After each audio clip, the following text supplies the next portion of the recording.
So the iPhone 12 and 12 Pro have been out for a little while, and we're waiting for the iPhone 12 mini and the iPhone 12 Pro Max, the phone I'm going to get. And in this kind of middle time, I don't know what we're supposed to talk about. It's weird that Apple has released these two phones separated so far away, the two pairs of phones. So I figured I'd try something that I tried earlier, and you all seem to really like it. A couple of videos ago, I did a video where I watched some other YouTubers talk about the iPhone 12 before it was released, and you seem to like it.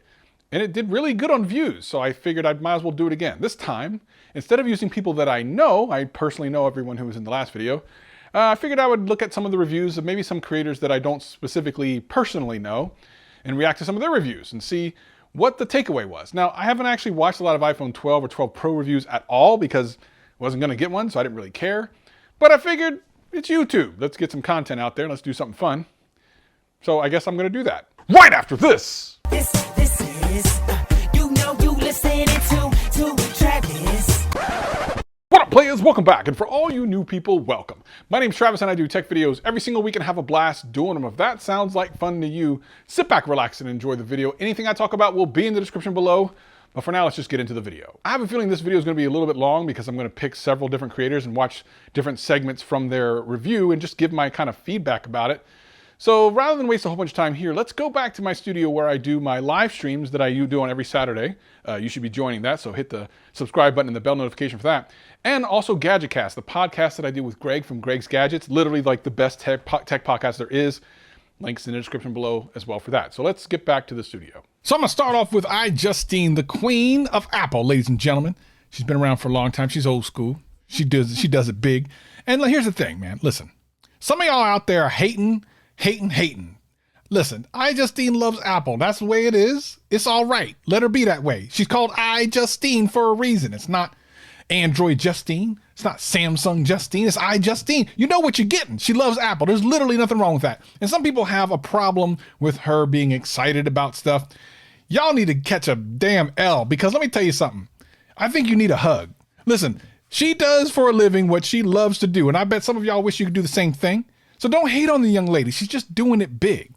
So let's take a look at Justine. Listen, I'm just going to simp for Justine. Why not? I'm going to be the simp for Justine, and we're going to do it big and see what she does. She unboxed the iPhone 12 and 12 Pro. She doesn't actually have a review yet, but this is pretty good. Let's take a look at it. Listen, get excited, girl. Go ahead. Don't let nobody get in your way. Let's just get into this. I'm currently not in my studio. I'm spending time with my family, so I kind of set up a studio in this little basement area here. So if you hear a child crying or dogs barking, just, I'm doing my best here. We have the... See, I like that. She's keeping it real. Listen, everyone don't got no big studio to do stuff. I mean, I guess she does, actually. She's just not there. But I like how she took one of the top phones of the year for her and is doing it in someone's living room or something. I like that. That's nice. That's nice. The green iPhone 12 and the Pacific Blue iPhone 12 Pro. So let's unbox them and get outside and test these out. Look how thin this box is. 12 Pro, here we go. Whoa, wow. Okay, first of all, this blue, it's kind of hard to tell because this room is a little bit darker and my lighting might not be the best to show this off, but actually, no, the lighting looks incredible and this blue looks pretty accurate. This is really, really beautiful. Now, some of y'all haterize on Justine because she gets super excited when she unboxes iPhones and you think, well, it's just a phone, get over it. She has excitement for it. I can appreciate that. It feels genuine. If it's not genuine, she's fooling me. So Justine, you go get yours. Wide-angle lens has a 47% larger sensor, which will give you increased improvements in low-light photography. And it has this new sensor shift technology. Instead of using the lens to stabilize the video and photos, it actually uses the sensor to stabilize. This will also... Now, I talked about this in my review of the lineup of all the iPhones that are coming out. The iPhone Pro Max is the one that actually has that sensor shift. It's not the other ones. It's the Pro Max. Good. Check this out. The one thing that I thought was really cool is they came out with this.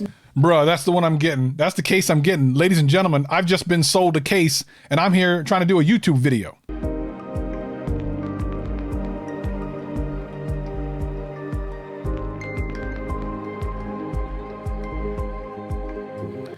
Man, you wish your life was like that. Don't lie. You wish your life was like that. You could be out there on the beach with your iPhone 12 before anyone else, frolicking and stuff. Y'all wish. Stop hating on Justine. She's the real one.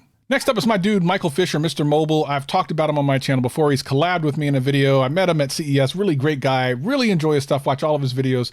He did a review of the iPhone 12 Pro, which I was excited about because he's very thorough. Let's take a look at some of the things he said. And by the way, for those of you who know my channel, y'all know that I'm up in here with some Scrapple sandwich, and he learns about Scrapple for the first time in this video. I was so hyped. Impression of the hardware. Biased because my favorite iPhone of all time was the iPhone 4, whose slab-sided combination of aluminum and glass was like no other phone back in 2010. Now, what's funny is for a long time, people were hating on Apple for not bringing back a design that was universally loved, the iPhone 4 design. People really liked that little squared off thing. So they did it this year, and people were like, why? I don't like this. I don't like this. Michael at least sits there and tells you that he loves it. He's not going to sit here and say that it's a new great design. He's literally telling you where it came from. I appreciate that, Michael. Apple pivoted to the palm-friendly curves of the iPhone 6. It made sense from an ergonomic perspective, yes, but I always missed those assertive angles from the 4 and the 5. So I'm very glad Apple has resurrected that feel all these years later. My Pacific Blue device packs more personality than the graphite or silver options, but if you really want to make a statement, you'll want to go for my man David Kogan's pick, because this gold pops. About the gold, I actually went and saw this in store. I'm probably going to get the Pacific Blue. I was really taken by the gold. I realized after seeing it in person that the only part that's really gold are the edges. As you can see here, the edges around here in the little ring. They look spectacular, but the back is kind of, it's not anything special if you ask me. This is very impressive stuff, and it's a good reminder of why I've carried an iPhone 11 Pro alongside my other phones for the past year. For quick and dirty run-and-gun B-roll, it's hard to beat the iPhone. I've been saying this for a while. I've been using the iPhone 11 Pro Max on my channel for B-roll for a while now. And Mr. Mobile, who's known for mostly Android, uses an iPhone for B-roll. And I've been trying to say this for a while. It's not like Android phones don't have good video capabilities, but iPhone is just, you can rely on it. So if you don't take it from me, Mr. Mobile knows what he's talking about. Now, this footage could look even better if you were watching in Dolby Vision HDR. But I'm not set up to edit in HDR, partly because Apple's own Final Cut Pro doesn't yet support it in Dolby Vision.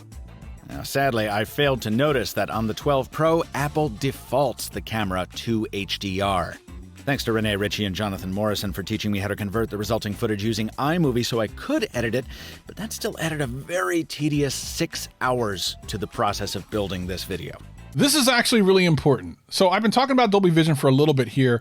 As a fan of the technology, I love it. However, this does kind of complicate things. Now, for the average consumer, having that default on, I'm not sure if I'm a big fan of that. You're going to be uploading it to most social media, and while the phone will kind of smartly figure that out for you, this is a real deal. For now, it is kind of difficult to edit HDR content. You can do it on the iPhone amazingly through iMovie, but most people, at least the tech YouTubers I know, are not using iMovie to upload their videos in.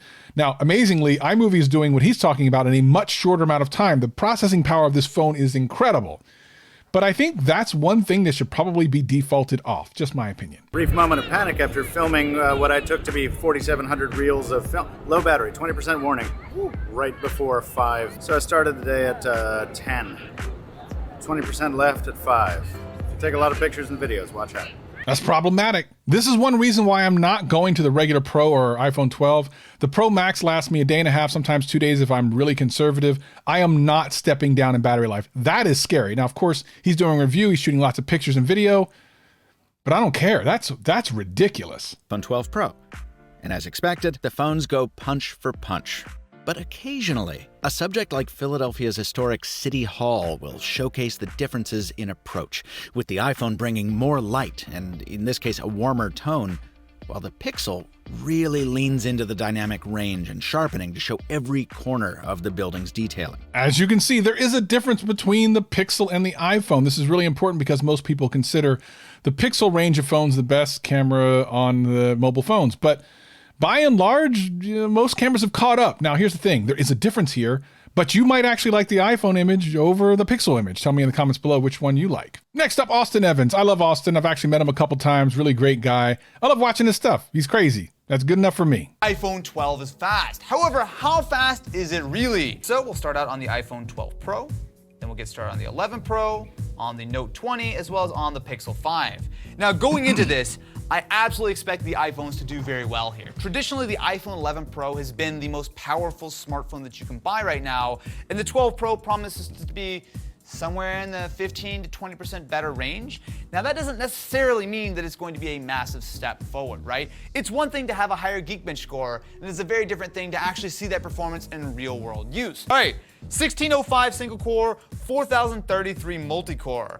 That is, well, better than the iPhone 11 Pro. So it's not a huge margin, so we have a couple hundred more, like just a little bit less than 300 on single core, about 500 less on multi-core. Now, of course, benchmarks don't mean a lot to me. I don't know if they do to you. Leave me a comment below if they do. But it is interesting to see which phone is the most powerful. We know going into this, it's probably going to be one of the iPhones, and a lot of Android lovers out there never seem to accept the fact that they're just faster phones. It doesn't mean they're better, they're just faster, at least the processor is anyway. And proof's in the pudding here. Now, one other thing. It is interesting what happens between the iPhone 11 and 11, the iPhone 12 and the iPhone 11. Some of the speed differences become kind of interesting. But more than that, Austin makes a great point. You're not really going to notice a difference when you're using the phone. So does this really matter? Let's see how the Note comes in.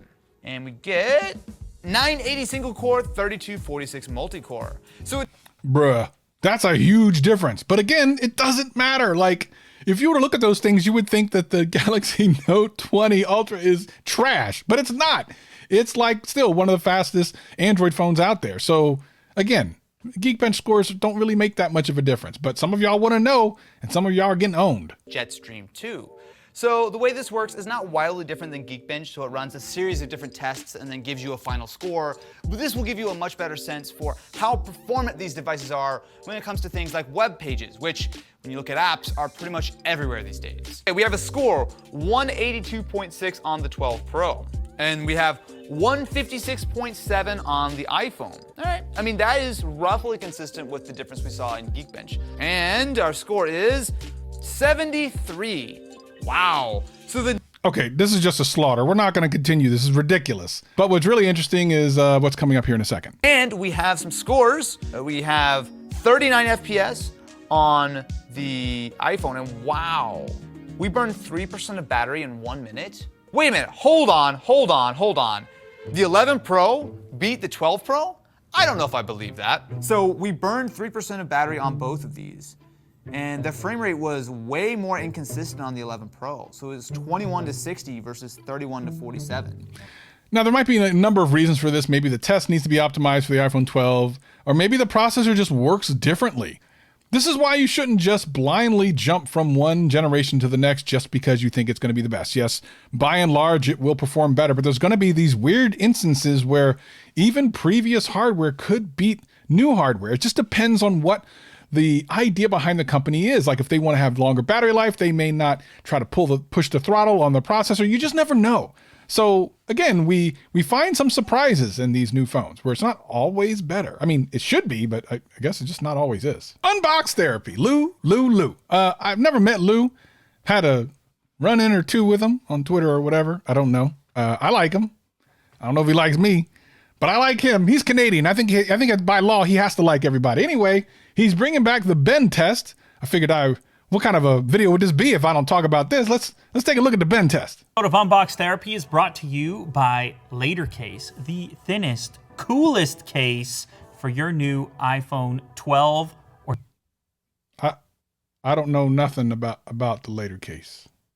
My goodness, it feels like many years ago, I was sat at a table kind of like this. What's up guys, Lou here, back with another video. And then I filmed a little video about an iPhone 6. iPhone 6 Plus bend test. In which I picked it up and bent it with my hands, and then, well, a number of people watched that video, and I guess it kind of made a little bit of an impact. Now, since then, I sort of backed off the bend test idea. Others have assumed the role.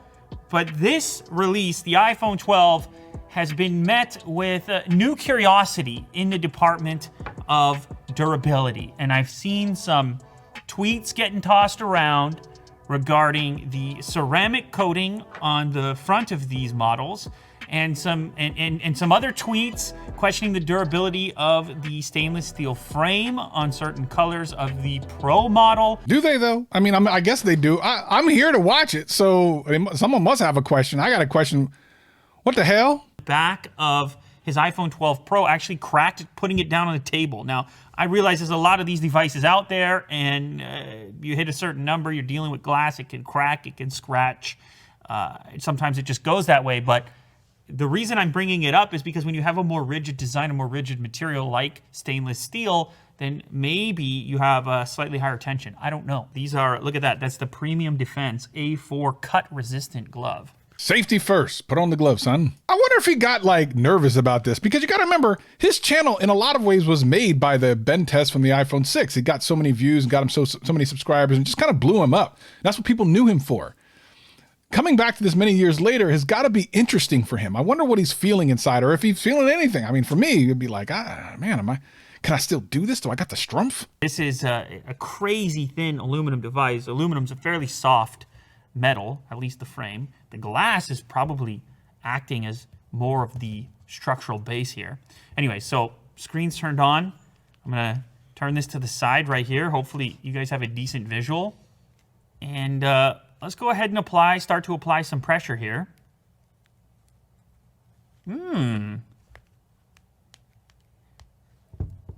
Wow.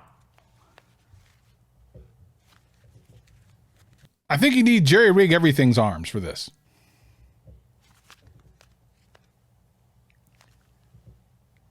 For the record, I haven't done bend tests in a long time, but that is sufficient pressure in my mind. I don't even think I have a bend on there yet. Well, alrighty then. Let's move on to the Pro. I heard a little more there.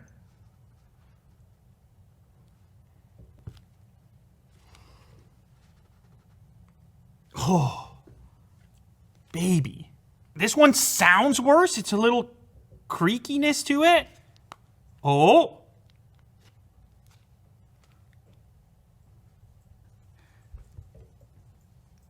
Nah. No way. Okay, I got nervous there for a second. I don't know about y'all, but I got nervous. I got real nervous. Well, look, I mean, us tech YouTubers got to come up with some new stuff. When reviewing a phone isn't good enough, we're going to try to bend this sucker in half. But listen, it doesn't matter. Lou did his work. I don't know what we learned from this video, but hopefully you had some fun watching it.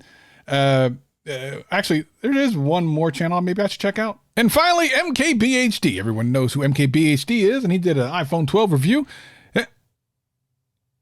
Listen, y'all, I ain't gonna do this MKBHD video. There's no way that's happening. Some of y'all are real trigger happy when it comes to MKBHD. You don't say anything about him that's even mildly critical, and y'all lose your damn mind. It's like, you just wanna be like MKBHD and you can't be him. Not today, son. No MKBHD review today. Anyway, I hope you enjoyed this video. I hope you got something from it. If you did, hit that subscribe button. Normally, listen, I'm gonna put some videos up you can watch. I don't know where the hell they're gonna be. This is not my normal setup, but watch these videos about the iPhone 12. And peace and love. I guess I'm just gonna sit here until it fades out or something. I don't know what else to do.